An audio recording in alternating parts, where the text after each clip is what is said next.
বছর পর যে পে স্কেলটা বাস্তবায়ন হচ্ছে সেখানে 60% বা 40% আমরা এসব শুনতে চাই না। মিডিয়ারা 60% আর 40% বলে বলে মুখে ফেনা তুলছে, আর সাধারণ কর্মচারীরা ঘরে বসে শতভাগ মূল বেতন চায় কিন্তু নিজের দাবিটা প্রচার করে না।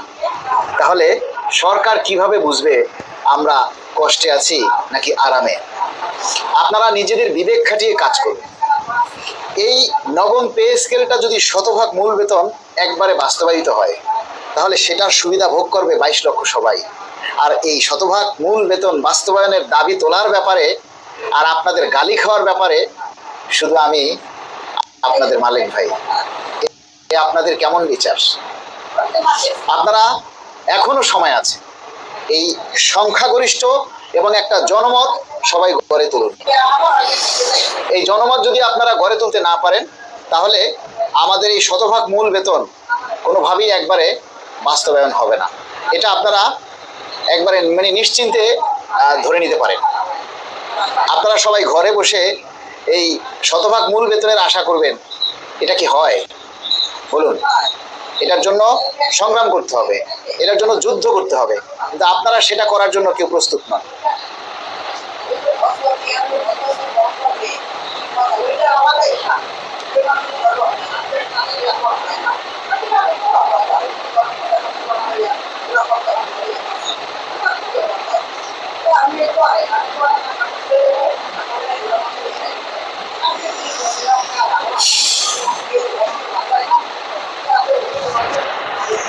যে যেখানে আছেন সবাই লাইভে একটু যুক্ত হয়ে যাবেন।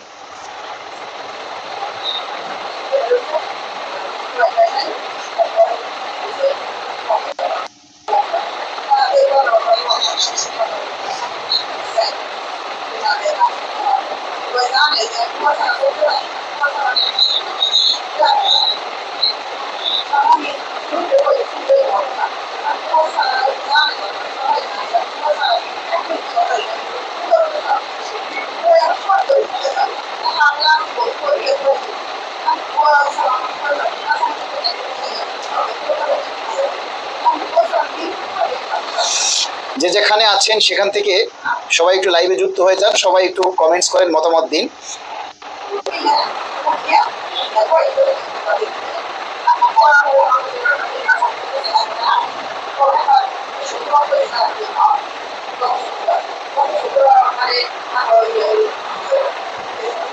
সবাই একটু লাইভটা শেয়ার করুন, সবাই একটু যুক্ত হয়ে যাক।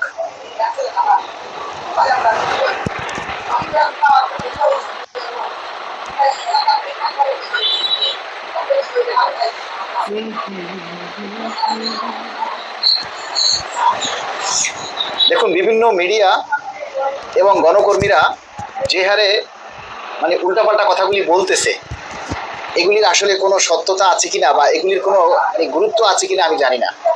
আজকে আবার দেখলাম তারা প্রচার করতেছে যে বিভিন্ন ভাতা কাটছাট করা হচ্ছে, আবার তারাই বলে এগুলির কোনো সত্যতা নাই। মানে তারা মাথা মুন্ডু কি যে বলে আর কি যে প্রচার করে তার কোনো ঠিক নেই। আপনারা কবে মানুষ হবেন? কবে আপনাদের সচেতনতা ফিরে আসবে? কবে আপনাদের দায়িত্ব জ্ঞানবোধ বাড়বে? আপনাদের দায়িত্ব জ্ঞানবোধ যদি না বাড়ে তাহলে শতভাগ মূল বেতন একবারে আপনারা আশা করেন না। এটা মামু বাড়ির মোয়া না, বা এটা দোকানের মানে 8 টাকালা আর ওই মানে কি বলে চানাচুর খাওয়া নয় যে চাইলাম আর পেয়ে গেলাম। ঘরে বসে বসে মুড়ি খাবেন আর লাইভে এসে চুপচাপ আমার কথা শুনবেন, একটু নিজের মতামত প্রকাশ করবেন না, শতভাগ মূল বেতন চাইবেন। দুনিয়াটা এত সহজ নয়, দুনিয়াটা এত সহজ নয়। শতভাগ মূল বেতন বাস্তবায়ন হলে সেটা সুবিধা ভোগ করবে 22 লক্ষ সবাই। আর সেই দাবিটা প্রচার করার বেলায়, সেই দাবিটা তোলার বেলায় মানুষ নাই। সরকার আপনারা কি মূলা দেবে না তাই কি মূল বেতন দিবে? এটা আশা করাটাও তো বোকামি। হ্যাঁ, দারুল মোরাল লিখেছেন, পৃথিবীর শ্রেষ্ঠ নাট্যমঞ্চ হচ্ছে আমাদের বাংলাদেশ, আর আমরা সরকারি চাকরিজীবী সেই নাটকের দর্শক। এই নাটকের শেষ কোথায় আল্লাহই জানেন। আপনারা দর্শক না, আপনারা হচ্ছেন নীরব দর্শক। মানে আপনারা কেউ দাবি করবেন না, আর সরকার আপনাদেরকে ডালা ভরে এসে বাসায় দিয়ে যাবে আর বলবেন সব নাটক। আপনি সরকারের জায়গায় গিয়ে দেখেন ওই নাটক আপনিও করবেন, ওই নাটক তখন আপনিও করবেন। আপনি প্রধানমন্ত্রীর আসনে গিয়ে বসে দেখেন, তখন আপনিও এই নাটকের চাইতে আরো বেশি করবেন। অন্যের দিকে আঙ্গুলটা তোলা যায়, আঙ্গুলটা নিচের দিকে তোলেন, অনেক কিছু জবাব পেয়ে যাবেন। অন্যের দিকে আঙ্গুলটা না তুলে আঙ্গুলটা নিচের দিকে তোলেন। আপনি কি ভূমিকা পালন করছেন? শতভাগ মূল বেতন চান? আপনারা কি করছেন যে দ্রুত সবকিছু হাতের নাগালে পেতে চান? বলেন। এই যে আপনাদের জন্য এসে এত কথা বলি, আপনাদের জন্য এই যে এত কিছু করি, কথাগুলি কার? আমার একার? দাবি বাস্তবায়ন হলে কি আমার ছেলে, আমার মেয়ে, আমার বউ একা পাবে? আপনারা পাবেন না? 22 লাখ কর্মচারী, এই 22 লাখ কর্মচারীর 22 লাখ বউ, এই 22 লাখ কর্মচারীর 22 লাখ বাবা, এই 22 লাখ কর্মচারীর 22 লাখ মা আছে, এদের ভাই আছে, বোন আছে। এই 22 লাখ কর্মচারীর ঘরে কমপক্ষে 44 লাখ ফেসবুক আছে। এই 22 লাখ কর্মচারীর ঘরে প্রায় 44 লাখ মোবাইল আছে এবং 44 লাখ ফেসবুক আইডি আছে। এই 44 লাখ ফেসবুক আইডি থেকে যদি আপনি শতভাগ মূল বেতনের দাবিটা তোলেন, সরকার বাস্তবায়ন না করে কোথায় যাবে? আপনারা কি করেন? আপনাদের দাবি শতভাগ সরকার কোন দুঃখে দিবে বলেন? আমি সরকার হলে আপনাদেরকে 1 টাকাও দিতাম না, মানে আপনারা 1 টাকা পাওয়ার যোগ্য না। আপনাদের সবার ঘুষের টাকা আছে, হারামের টাকা আছে। এই জন্য আপনাদের শরীরের চামড়া গন্ডারের চামড়ার মতো হয়ে গেছে।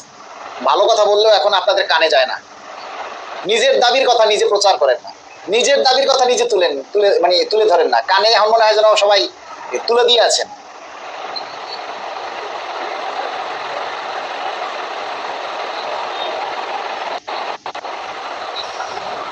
তাই না? আপনারা সবাই কানে তুলে দিয়ে আছেন।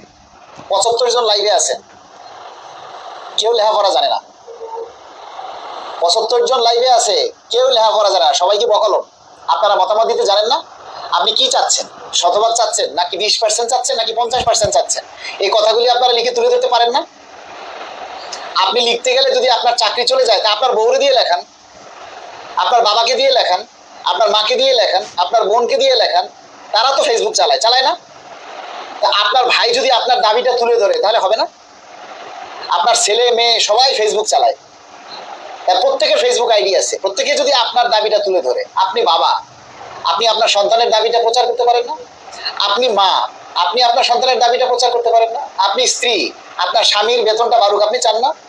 আপনি ছেলে মেয়ে, আপনি চান না আপনার বাবা মা বোন ভাই যারা সরকারি চাকরি করে তাদের বেতন বাড়ুক? আপনারা চান না? আপনারা তো সেই দাবিটা তুলে ধরতে পারেন। তো সরকার কি হেঁটে হেঁটে আপনার ঘরে 17 ভাগ পে স্কেল এসে দিয়ে যাবে? আপনারা কিচ্ছু করবেন না, নিদারুণ দর্শক হয়ে থাকবেন আর শতভাগ মূল বেতন চাইবেন? হয়? আপনি বাগানে আম গাছ লাগাবেন আর আম গাছের যত্ন নেবেন না, আর আম গাছ থেকে আপনি কারি কারি আম চাবেন, তাহলে কিভাবে হবে বলেন? আপনি হাঁস পালবেন, মুরগি পালবেন, হাঁস মুরগিরে ঠিক মতো খাবার দিবেন না, তাদের থেকে প্রতিদিন একটা করে ডিম চাবেন। হাঁস মুরগি ডিম কই থেকে দিবে? তার ডিমটা পয়দা হইতে হইবে, তো ডিমটা তার ভিতরে পয়দা হইতে হবে না?